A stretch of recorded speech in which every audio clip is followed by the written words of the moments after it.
Bonsoir à tous. Une mesure justifiée et proportionnée pour le tribunal administratif de Besançon. Il vient de valider aujourd'hui l'arrêté anti-mendicité agressif pris par le maire de la ville et donc de rejeter les différents recours. Une mesure qui interdit l'occupation de manière prolongée de l'espace public lorsqu'elle est constitutive de troubles à l'ordre public.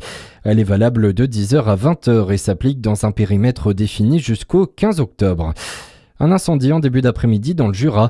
Il s'est déclaré dans le hangar d'une exploitation agricole de Villers-Robert. Près de 400 mètres cubes de fourrage ont brûlé. Les flammes ont seulement touché ce bâtiment. Elles ne se sont pas propagées ailleurs dans l'exploitation agricole. Une enquête est en cours pour déterminer les circonstances de cet incendie.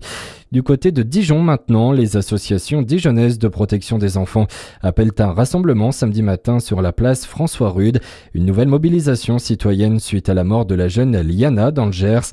Des ateliers pédagogiques seront notamment proposés pour les adultes comme pour les enfants. La voiture électrique poursuit sa progression en Bourgogne-Franche-Comté. L'année dernière, 37 662 nouveaux véhicules électriques ont été immatriculés dans la région. C'est 2 fois plus qu'en 2023 et 9 fois plus qu'en 2020. Aujourd'hui, il représente 1,6% du parc, l'objectif à 2030 étant d'atteindre 15% pour les services de l'État. Dans l'actualité également, le groupe écologiste a déposé sa motion de censure contre le gouvernement. Les Verts lui reprochent d'avoir aggravé les vulnérabilités du pays face au changement climatique et aux épisodes caniculaires. Cette motion de censure pourrait être mise au vote lundi. Un couple mis en examen dans le Nord, les parents des jumelles de 15 mois mortes de déshydratation. Elles avaient été retrouvées lundi au domicile familial près de Valenciennes. Les 4 autres enfants ont été confiés au service de l'aide sociale à l'enfance.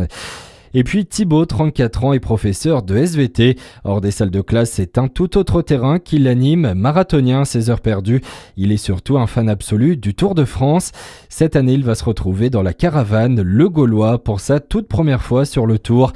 Thibaut nous raconte comment il a décroché sa place au sein de la caravane et ce qu'il réserve au public sur son passage. Écoutez. J'ai postulé en envoyant CV, lettres de motivation. Et donc j'ai eu des entretiens et j'ai eu la chance d'arriver jusqu'au bout du processus et d'avoir ma place du coup au sein de la caravane comme distributeur. L'année dernière, j'ai pu les voir passer autour de Toulouse plusieurs fois. Et en fait, c'est justement de voir ce passage de la caravane qui m'a donné envie de participer cette année. Et donc très content du coup que ça puisse se concrétiser. Alors je sais qu'il y a des magnettes décapsuleurs, donc de la marque Le Gaulois. Je crois avoir vu qu'il y avait des petites peluches et des capes de supporters. Voilà, après, peut-être qu'il y aura d'autres surprises. Et premier rendez-vous de ce Tour de France ce soir avec la présentation des équipes. La 113e édition partira samedi avec un contre-la-montre par équipe à Barcelone en Espagne. Très bonne soirée à tous avec Fréquence Plus.